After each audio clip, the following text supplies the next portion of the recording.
పాటు ప్రధాని పదవి.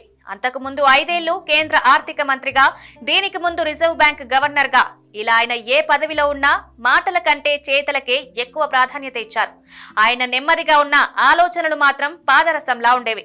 దేశానికి సరికొత్త దిశ చూపిన ప్రధానిగా చరిత్ర ఆయన్ను గుర్తుంచుకుంటుంది.